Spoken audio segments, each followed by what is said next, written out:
আমি তো আগে বুঝি নাই যে ও এত কৃপণ, তাহলে আসলে বিয়েই করতাম না প্রথমত। কিন্তু ওই যে নিমি আপা বলেছিল যে ইয়াং বয়সে আপনি এত সুন্দর ছিলেন যে লোভ সামলাতে পারিনি, ব্যাপারটা ওরকম।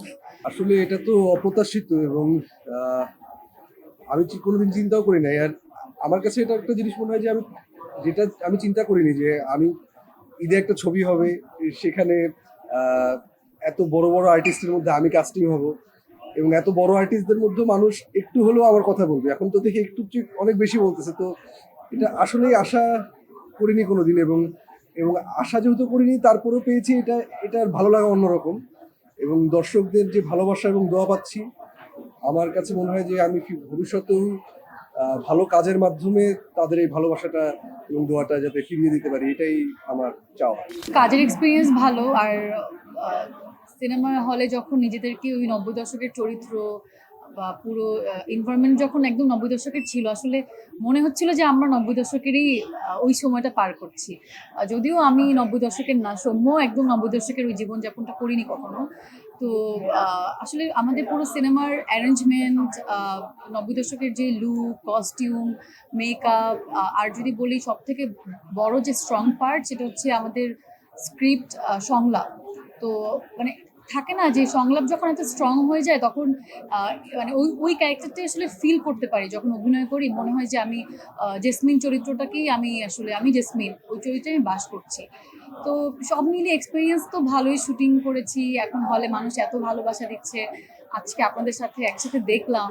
তো সবকিছু মিলিয়ে মানে এখনো ভালো সময় যাচ্ছে।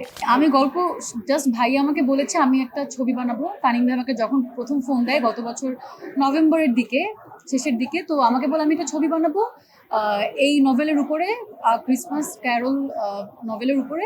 তো এখানে আমার গল্পটা এরকম একটা পারিবারিক ড্রামা, হরর ড্রামা। তখন আমি জানতে চাই যে ভাইয়া একটু ছোট করে যদি বলেন। তো ভাইয়া ছোট করে আমাকে জাস্ট গল্পের চরিত্রগুলোর ব্যাপারে একটু ধারণা দিচ্ছিল। আমি যখন শুনলাম যে আসলে আমাদের এই ছবিতে জাহিদ ভাই অভিনয় করছে, চঞ্চল ভাই করছে, জয় আপা, অপি আপা, মিমি আপা, দিনার ভাই, এত বড় বড় আর্টিস্ট, তারিক স্যার ছিলেন।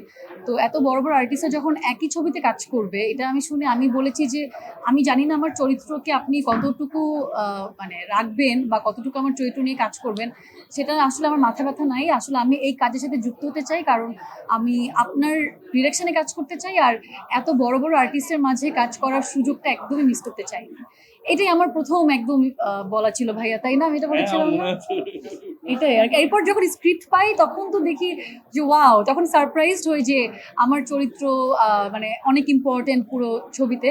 তো এই আর কি, তো একটা সোনায় সোহাগা হয়ে গেল। আমি তো আগে বুঝি নাই যে ও এত কৃপণ, তাহলে আসলে বিয়েই করতাম না প্রথমত। কিন্তু ওই যে নিমি আপা বলেছিল যে ইয়াং বয়সে আপনি এত সুন্দর ছিলেন যে লোভ সামলাতে পারিনি, ব্যাপারটা ওরকম। এই আর কি, কৃপণ যে আমি অন স্ক্রিন পেয়েছি, বাট অফ স্ক্রিনে যাতে না পাই এটা দোয়া করবেন।